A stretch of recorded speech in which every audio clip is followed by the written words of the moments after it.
Hello dear friends, അസ്സലാമു അലൈക്കും, നമസ്കാരം. എല്ലാവർക്കും എൻ്റെ യൂട്യൂബ് ചാനലിലേക്ക് സ്വാഗതം. അപ്പോൾ ഇന്ന് നിങ്ങൾക്കൊരു ബിരിയാണി റെസിപ്പിയാണ് ഞാൻ ഷെയർ ചെയ്യുന്നത്. പല വെറൈറ്റി റെസിപ്പീസും, അതായത് ബിരിയാണി റെസിപ്പീസും ഞാൻ എൻ്റെ ചാനലിൽ അപ്ലോഡ് ചെയ്തിട്ടുണ്ട്. എന്നാൽ ഇതൊരു സ്പെഷ്യൽ ബിരിയാണിയാണ്.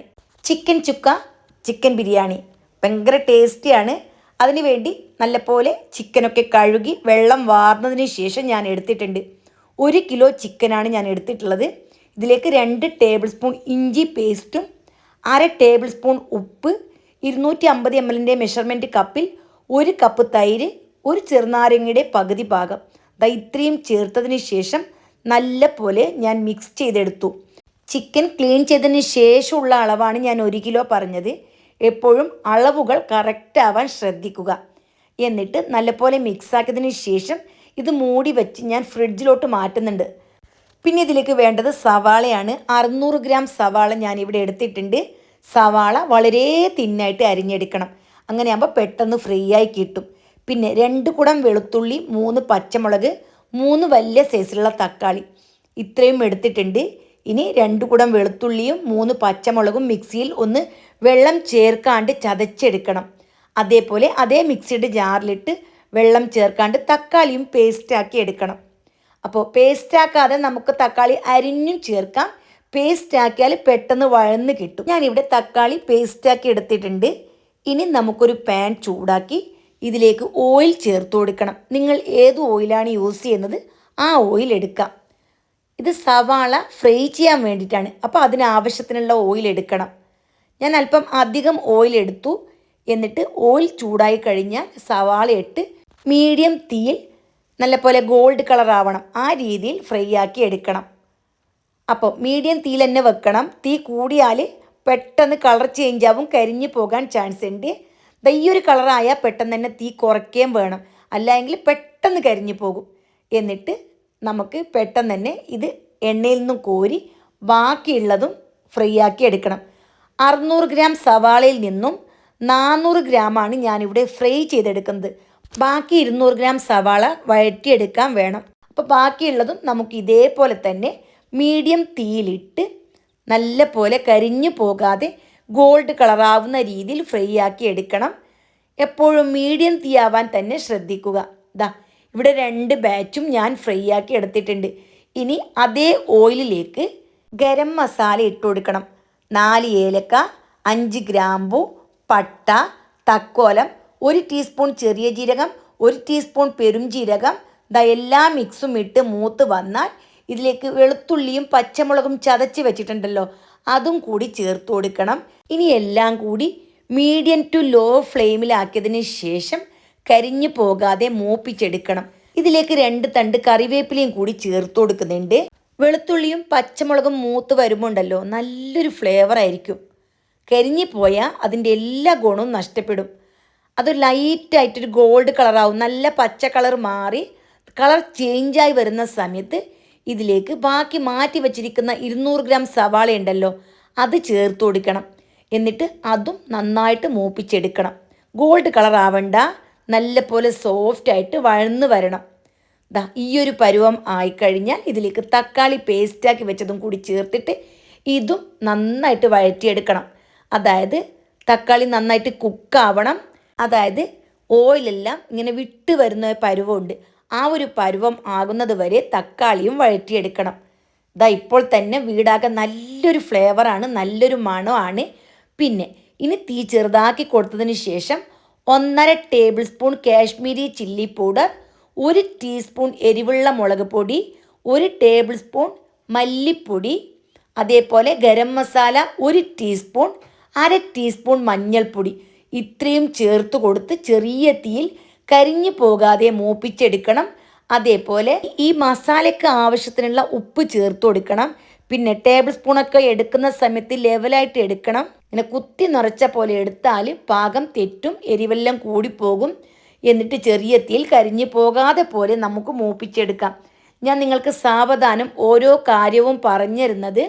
ആദ്യമായിട്ട് ഉണ്ടാക്കുന്ന ആൾക്കാരുണ്ടാവുമല്ലോ, അവർക്കൊരു കൺഫ്യൂഷൻ വേണ്ട എന്ന് വിചാരിച്ചിട്ടാണ് ഇങ്ങനെ പറഞ്ഞു തരുന്നത്. എന്നിട്ട് ഇതെല്ലാം നന്നായിട്ട് മൂത്ത് വന്നാൽ നമ്മൾ മാരിനേറ്റ് ചെയ്ത് വെച്ചിരിക്കുന്ന ചിക്കൻ ചേർത്ത് കൊടുക്കണം. ഞാൻ ഫ്രിഡ്ജിൽ 4-5 മണിക്കൂർ വെച്ചിട്ടുണ്ടായിരുന്നു. നമ്മൾ ബിരിയാണി പാകം ചെയ്യുന്നതിനേക്കാൾ 1 മണിക്കൂർ മുമ്പേ തന്നെ ഫ്രിഡ്ജിൽ നിന്നും എടുത്ത് പുറത്ത് വെച്ചിട്ടുണ്ടായിരുന്നു. തണുപ്പെല്ലാം മാറിയതിന് ശേഷം ഈ മസാലയിലേക്ക് ചിക്കൻ ആഡ് ചെയ്ത് കൊടുക്കണം. ഞാൻ ചിക്കൻ മാരിനേറ്റ് ചെയ്ത പാത്രം കുറച്ച് വലുതായത് കൊണ്ട് അതിലേക്ക് മസാല ചേർത്ത് കൊടുത്തു. എന്നിട്ട് വീണ്ടും നല്ലപോലെ മിക്സാക്കി കഴിഞ്ഞ് മൂടി വെച്ച് 15 മിനിറ്റ് മീഡിയം ടു ലോ ഫ്ലെയിമിലാക്കിയതിന് ശേഷം കുക്ക് ചെയ്തെടുത്തു. അപ്പോൾ 15 മിനിറ്റ് കൊണ്ട് കറക്റ്റായിട്ട് ചിക്കൻ വെന്ത് കിട്ടും. നമ്മൾ ഈ ചിക്കൻ വേവാൻ വെച്ചു. ഇനി ഫ്രൈ ചെയ്ത് വെച്ചിരിക്കുന്ന സവാള നന്നായിട്ട് കൈ കൊണ്ടൊന്ന് പൊടിച്ചെടുക്കണം. ഇതിൻ്റെ ചൂടാറി അല്പം കഴിഞ്ഞാൽ പെട്ടെന്ന് തന്നെ പൊടിച്ചെടുക്കണം. കുറേ സമയം വെച്ചാൽ സോഫ്റ്റ് ആകും. ആ സമയത്ത് നല്ലപോലെ പൊടിഞ്ഞ് കിട്ടില്ല. ഇനി ചിക്കൻ നമുക്കൊന്ന് നോക്കാം. ഈ 15 മിനിറ്റിനിടയിൽ 1-2 പ്രാവശ്യം ഇളക്കി കൊടുക്കണം. അല്ല എങ്കിൽ അടുക്കി പിടിക്കാനൊക്കെ ചാൻസ് ഉണ്ട്. ഇവിടെ 15 മിനിറ്റായി. നല്ല പോലെ വെള്ളമൊക്കെ ഇറങ്ങി വന്നിട്ടുണ്ട്. നമ്മൾ തൈരെല്ലാം ചേർത്തിട്ടുണ്ട്. അതല്ലാണ്ട് ചിക്കനിൽ നിന്നും വെള്ളം ഇറങ്ങി വരികയും ചെയ്യും. ഒരു 2 മിനിറ്റ് ഓപ്പൺ ചെയ്ത് വെച്ച് കൊടുക്കണം. കുറച്ച് തീ കൂട്ടി കൊടുത്ത് വെച്ച് കൊടുത്താൽ മതി. എന്നിട്ട് ഇതിലേക്ക് ഫ്രൈ ചെയ്ത് പൊടിച്ച് വെച്ചിരിക്കുന്ന സവാളയും ചേർത്ത് നല്ല പോലെ മിക്സാക്കി ഫുൾ ഫ്ലെയിമിൽ തന്നെ വീണ്ടും 1 മിനിറ്റും കൂടി വെച്ചാൽ ഇതിൻ്റെ വെള്ളമെല്ലാം നല്ല പോലെ വറ്റി കിട്ടും. കൂടുതൽ വെള്ളം വറ്റണ്ട, നമുക്ക് ദം ചെയ്തെടുക്കാനുണ്ട്. ആ സമയത്ത് അല്പം മസാല വേണം. ഇത് ചുക്ക ബിരിയാണിയാണെങ്കിലും നമുക്ക് നല്ല പോലെ ഡ്രൈ ആക്കി എടുക്കാൻ പറ്റില്ല. ദമ്മിടുന്ന സമയത്ത് വെള്ളമില്ലാണ്ട് ചോറ് കരിഞ്ഞു പോകാനൊക്കെ ചാൻസ് ഉണ്ട്. ഇവിടെ മല്ലിയിലയും കൂടി ഇട്ടു. അതേപോലെ തന്നെ 1/2 ടീസ്പൂൺ പെപ്പർ പൊടിയും കൂടി ചേർത്തു. അതായത് കുരുമുളക് പൊടിയും കൂടി ചേർത്തിട്ട് നന്നായിട്ട് വെള്ളമൊക്കെ അല്പം ഒന്ന് വറ്റിച്ചെടുത്തു. ഇനി നിങ്ങൾക്ക് റൈസിൻ്റെ കൂടെ ചിക്കൻ ചുക്കായിട്ട് കഴിക്കാനാണെങ്കിൽ കുറച്ചും കൂടി ഡ്രൈ ആക്കി എടുക്കാം. എന്നിട്ട് നമുക്ക് ഇത് മാറ്റി വെക്കാം. ഇനി ഇതിന് ആവശ്യമുള്ള നെയ്ച്ചോറും കൂടി റെഡിയാക്കണം. 1 കിലോ ചിക്കന് 1 കിലോ റൈസ് എന്നതാണ് കണക്ക്. പക്ഷെ ഞാനിവിടെ 1/2 കിലോ റൈസാണ് ഉണ്ടാക്കുന്നത്. 50 ml വെളിച്ചെണ്ണ, 50 ml നെയ്യ്, ഇത്രയുമാണ് 1/2 കിലോ റൈസിന് സാധാരണ കാറ്ററിംഗ് രീതിയിൽ ഉണ്ടാക്കുന്ന സമയത്ത് ചേർക്കൽ. പിന്നെ ഗരം മസാല, കുറച്ച് കറിവേപ്പില, ഒരു 3-4 പച്ചമുളക്, ഇത് ഇത്രയും മൂപ്പിച്ചെടുത്തു. ബേ ലീഫ്, ഗ്രാമ്പൂ, പട്ട, ഏലക്ക, ചെറിയ ജീരകം, വലിയ ജീരകം, തക്കോലം ഒക്കെ ഇതിലേക്ക് ഇട്ട് കൊടുത്തിട്ടുണ്ട്. ഇതെല്ലാം മൂത്ത് കഴിഞ്ഞതിന് ശേഷം പച്ചമുളകും കറിവേപ്പിലയും സവാളയും ചേർത്ത് കൊടുത്ത് അതും ലൈറ്റായിട്ടൊന്ന് വാടണം. കൂടുതൽ കളർ ചേഞ്ച് ആവണ്ട, നല്ലപോലെ സോഫ്റ്റ് ആവണം. ആ രീതിയിൽ വഴറ്റിയെടുത്ത് കഴിഞ്ഞാൽ ഇതിലേക്ക് ആവശ്യത്തിനുള്ള വെള്ളം ചേർത്ത് കൊടുക്കണം. ഇപ്പോൾ 1/2 കിലോ റൈസാണ് ഞാൻ വെക്കുന്നത്. അതുകൊണ്ട് തന്നെ തനിമ റൈസാണ് ഞാൻ എടുത്തിട്ടുള്ളത്. പക്ഷേ തനിമ റൈസിന് സാധാരണ 1 ഗ്ലാസ് അരിക്ക് 1.5 ഗ്ലാസ് വെള്ളമാണ് ചേർത്ത് കൊടുക്കുന്നത്. നമ്മൾ റൈസിൻ്റെ ക്വാണ്ടിറ്റി കുറവാണ് വെക്കുന്നതെങ്കിൽ 1 ഗ്ലാസ്സിന് 1.25 കപ്പ് തന്നെ വെള്ളം വേണ്ടി വരും. വെള്ളം ചേർത്ത് കഴിഞ്ഞാൽ ഉപ്പ് ഇട്ട് കൊടുക്കണം. ഏകദേശം ലെവലായിട്ട് 3/4 ടേബിൾ സ്പൂണിൻ്റെ അടുത്ത് ഉപ്പ് ഇട്ടിട്ടുണ്ട്. നോക്കിയിട്ട് വേണമെന്നുണ്ടെങ്കിൽ ആവശ്യത്തിന് ഇട്ട് കൊടുക്കാം. വെള്ളം ഒന്ന് ജസ്റ്റ് നോക്കിയാൽ മതി. പിന്നെ ഇതിലേക്ക് ഒരു ചെറുനാരങ്ങയുടെ പകുതി ഭാഗം പിഴിഞ്ഞ് ഇതിൻ്റെ നീര് ഒഴിച്ചു കൊടുത്തിട്ടുണ്ട്. കുരുവൊന്നും ആവാണ്ട് ശ്രദ്ധിക്കണം. എന്നിട്ട് ഈ തൊണ്ടുണ്ടല്ലോ, തൊണ്ടും ഈ വെള്ളത്തിലേക്ക് തന്നെ ഇട്ട് കൊടുക്കണം. വെള്ളം നല്ല പോലെ തിളച്ച് വന്നാൽ ഇതിലേക്ക് കഴുകി വൃത്തിയാക്കി വെച്ചിരിക്കുന്ന അരി ഇട്ട് കൊടുക്കണം. ഞാൻ തനിമ റൈസാണ് എടുത്തിട്ടുള്ളത്. പൊതുവെ തനിമ റൈസ്, ജീരകശാല ഇതൊക്കെ ആകുമ്പോൾ നല്ല ടേസ്റ്റി ആയിരിക്കും നെയ്ച്ചോറ്. അരി നല്ലപോലെ കഴുകി വെള്ളം വാർന്നു പോകാൻ വേണ്ടി വെച്ചിട്ടുണ്ടായിരുന്നു. ഞാനിവിടെ അരിയൊന്നും കുതിരാൻ വെക്കലില്ല. ഈ ചെറിയ ഇനം അരിയാകുമ്പോൾ കുതിരാൻ വെച്ചാൽ പെട്ടെന്ന് തന്നെ കലങ്ങിപ്പോവാൻ ചാൻസ് ഉണ്ട്. അരി ഇട്ട് കഴിഞ്ഞാൽ പെട്ടെന്ന് നല്ല പോലെ ഇളക്കിയെടുക്കണം. അത് പ്രത്യേകം ശ്രദ്ധിക്കണം. അരി ഇട്ട് 1 മിനിറ്റൊക്കെ കഴിഞ്ഞാലുണ്ടല്ലോ അടിഭാഗം നല്ല പോലെ കട്ടിയാവും. ഈ ഒരു സമയത്ത് ഉപ്പ് നോക്കണം. ആവശ്യമാണെങ്കിൽ 1/4 ടീസ്പൂൺ ഇട്ട് കൊടുത്താൽ മതി, കൂടുതലൊന്നും വേണ്ടി വരില്ല. അരി ഇട്ട് കഴിഞ്ഞാൽ മൂടി തുറന്ന് തന്നെ നല്ലപോലെ തിളപ്പിച്ചെടുക്കണം. തിളച്ചതിന് ശേഷം മൂടി വെച്ച് നിങ്ങൾക്ക് എത്രത്തോളം ചെറിയ തീയിൽ വെക്കാൻ പറ്റുമോ അത്രയും ചെറിയ തീയിൽ 12 മിനിറ്റ് വേവിച്ചെടുക്കണം. അതിൻ്റെ ഇടയിൽ 1-2 പ്രാവശ്യം ഒന്ന് ഇളക്കി കൊടുത്താൽ മതി. കൂടുതൽ ബലമൊന്നും കൊടുക്കാണ്ട് ഒന്ന് ഇളക്കി കൊടുത്താൽ മതി. 5 മിനിറ്റ് ആകുമ്പോൾ ഒന്ന് ഇളക്കിയാൽ നല്ലതായിരിക്കും. ഞാൻ കൂടുതൽ പ്രാവശ്യം ഒന്നും ഇളക്കലില്ല, 1 പ്രാവശ്യം ഇളക്കി കൊടുക്കുക. ഇളക്കി റെഡിയാക്കി വെച്ചിട്ടുണ്ട്. എന്നിട്ട് ഇതിലേക്ക് കുറച്ച് സവാള ഫ്രൈ ചെയ്ത് വെച്ചിരിക്കുന്നതും കാഷ്യൂനട്ടും അതേപോലെ മല്ലിയിലയും ഇട്ട് വീണ്ടും മൂടി വെക്കും. ഒരു 5 മിനിറ്റ് അല്ലേ കഴിഞ്ഞിട്ടുള്ളൂ, ബാക്കി 7 മിനിറ്റ് ഉണ്ടല്ലോ. ചെറിയ തീയിലായിരിക്കണം. ആ മൂടി വെക്കുന്ന വീഡിയോ എൻ്റെ കയ്യിൽ നിന്ന് മിസ്സായിപ്പോയി. എന്നിട്ട് ഫ്ലെയിം ഓഫാക്കിയതിന് ശേഷം 20-30 മിനിറ്റിന് ശേഷം മാത്രം നെയ്ച്ചോറ് ഓപ്പൺ ചെയ്താൽ മതി. ദാ അടിപൊളിയായിട്ട് നെയ്ച്ചോറ് ഒറ്റയായിട്ട് കിട്ടിയിട്ടുണ്ട്. ഇതുപോലെ ഒറ്റയായിട്ട് കിട്ടാൻ വേണ്ടിയിട്ടാണ് ഞാൻ ഈ കറക്റ്റായിട്ടുള്ള അളവ് പറഞ്ഞു തന്നത്. 12 മിനിറ്റാണ് എനിക്കിവിടെ നെയ്ച്ചോറ് വേവാൻ സമയമായിട്ടുള്ളത്. 12 മിനിറ്റിൽ 5 മിനിറ്റ് ആകുമ്പോൾ ഞാനൊന്ന് ഇളക്കി കൊടുത്തു. അതും വളരെ ചെറിയ തീയിലാണ് വെച്ചു കൊടുത്തിട്ടുള്ളത്.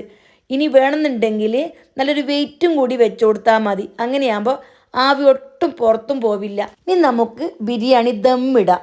അതിന് വേണ്ടിയിട്ട് വേറൊരു പാത്രത്തിലേക്ക് ചിക്കൻ ചുക്ക ഉണ്ടല്ലോ, അത് ഞാൻ ഇട്ട് കൊടുത്തു, അതായത് ഒഴിച്ചു കൊടുത്തു. അതിന് മീതിയായിട്ട് റൈസും കൂടി ചേർത്ത് കൊടുത്തു. കുറച്ച് മല്ലിയിലയും വെതറി കൊടുത്തിട്ടുണ്ട്. അപ്പോൾ നേരത്തെ നമ്മൾ റെഡിയാക്കി വെച്ചിരിക്കുന്ന ചിക്കൻ ചുക്കയാണല്ലോ, അതല്പം ചൂടാറിയിട്ടുണ്ടായിരുന്നു. ജസ്റ്റ് ഒന്ന് ചൂടായതിന് ശേഷം മാത്രം അതിൻ്റെ മീതെ റൈസ് ഇട്ട് കൊടുക്കണം, അല്ലെങ്കിൽ പെട്ടെന്ന് ആവി മുകളിലേക്ക് വരില്ല. പിന്നെ എപ്പോഴും ശ്രദ്ധിക്കേണ്ടത്, നമ്മൾ ദമ്മിടുന്ന സമയത്ത് മസാല ഡ്രൈ ആയി പോവാൻ പാടില്ല. എന്നിട്ട് റൈസ് മുഴുവൻ നിരത്തി കൊടുത്തു. നിങ്ങൾക്ക് വേണമെന്നുണ്ടെങ്കിൽ ഓരോ ലെയറായിട്ടും ഇട്ട് കൊടുക്കാം. അങ്ങനെയൊന്നും ആവശ്യമില്ല, ഇത് പെട്ടെന്ന് തന്നെ തീരും. എന്നിട്ട് അല്പം നെയ്യും കൂടി ചേർത്ത് കൊടുത്തിട്ടുണ്ട്. ശരിക്കും പറഞ്ഞാൽ നെയ്യിൻ്റെ ആവശ്യമില്ല. 50 ml നെയ്യും 50 ml വെളിച്ചെണ്ണയും നേരത്തെ ചേർത്തതാണ്. പിന്നെ സവാള ഫ്രൈ ചെയ്ത എണ്ണ ഉണ്ടാവുമല്ലോ, അതാണ് നെയ്ച്ചോറ് ഉണ്ടാക്കുമ്പോൾ കുറച്ചും കൂടി ടേസ്റ്റ് കൂടുതൽ. ഞാൻ അതേ എണ്ണയാണ് ഒഴിച്ചു കൊടുത്തിട്ടുള്ളത്. നെയ്യും കുറച്ച് മല്ലിയിലയും അതേപോലെ കുറച്ച് സവാള ഫ്രൈ ചെയ്തതും ഒക്കെ ഞാൻ മുകളിലേക്ക് വിതറി കൊടുത്തിട്ടുണ്ട്. ഇനി നേരത്തെ തന്നെ ഞാനൊരു പാൻ ചൂടാൻ വെച്ചിട്ടുണ്ട്. അപ്പോൾ ബിരിയാണി പോട്ടും ചൂടുണ്ട്, അതേപോലെ തന്നെ നോൺ സ്റ്റിക്കിൻ്റെ പാനും ചൂടുണ്ട്. രണ്ടും ചൂട് വേണം. എന്നിട്ട് മൂടി വെക്കണം. അപ്പോൾ പ്രത്യേകം ശ്രദ്ധിക്കേണ്ടത് എന്തറിയോ, ഞാനിപ്പോൾ സാധാരണ ഒരു മൂടിയാണ് മൂടിയത്. ഇനി ഇതേപോലെയല്ല, കുറച്ച് വട്ടമുള്ള മൂടി വെച്ചിട്ട് അതിൻ്റെ മീതെ വെയിറ്റ് വെച്ച് കൊടുത്താലുണ്ടല്ലോ നന്നായിട്ട് ദമ്മായി കിട്ടും. അപ്പോൾ ആ ഒരു സംവിധാനം ഉണ്ടെങ്കിൽ, വെയിറ്റ് വെക്കുന്ന ഒരു സംവിധാനം നിങ്ങളുടെ കയ്യിലുണ്ടെങ്കിൽ അങ്ങനെ ചെയ്താൽ കുറച്ചും കൂടി ബെറ്റർ ആയിരിക്കും. എന്നിട്ട് 20 മിനിറ്റ് ചെറിയ തീയിൽ ഞാൻ ഇത് ദമ്മിന് വെച്ചു. 20 മിനിറ്റ് കഴിഞ്ഞിട്ട് ഞാൻ ഫ്ലെയിം ഓഫാക്കിയിട്ട് അരമണിക്കൂറൊക്കെ കഴിഞ്ഞതിന് ശേഷമാണ് ഞാൻ ബിരിയാണി സെർവ് ചെയ്യുന്നത്. അപ്പോൾ നല്ല പോലെ സെറ്റായി വന്നിട്ടുണ്ടാവും.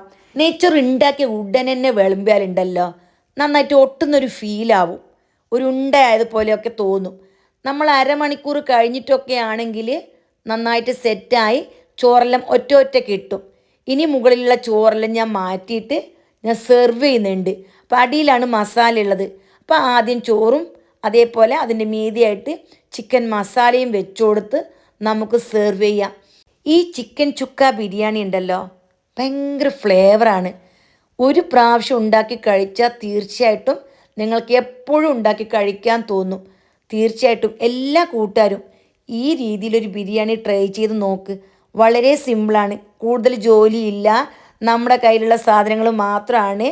നമുക്ക് ഒരു വെറൈറ്റി ടേസ്റ്റിൽ കഴിക്കുകയും ചെയ്യാം. അപ്പോൾ ഇത്രയേ ഉള്ളൂ ഇന്നത്തെ റെസിപ്പി. ഇതിൻ്റെ മുകളിലായിട്ട് കുറച്ച് കാഷ്യൂനട്ടും അതേപോലെ തന്നെ സവാളയും ഒക്കെ വിതറി നമുക്ക് സെർവ് ചെയ്യാം. അപ്പോൾ എല്ലാവർക്കും ഈ ബിരിയാണി റെസിപ്പി ഇഷ്ടപ്പെട്ട് കാണുമെന്ന് വിചാരിക്കുന്നു. എല്ലാവരും റെസിപ്പി ട്രൈ ചെയ്യണം. ട്രൈ ചെയ്തതിന് ശേഷം നിങ്ങളുടെ വിലയേറിയ ഉപദേശങ്ങളും നിർദ്ദേശങ്ങളും അറിയിക്കണം. അതേപോലെ തന്നെ പുതിയൊരു ഓപ്ഷൻ ഉണ്ടല്ലോ, ഹൈപ്പ്. പറ്റുമെങ്കിൽ എൻ്റെ എല്ലാ കൂട്ടുകാരും ഹൈപ്പ് ഒന്ന് എനേബിൾ ചെയ്ത് സപ്പോർട്ട് ചെയ്യണം. വീണ്ടും കാണാം. Bye bye.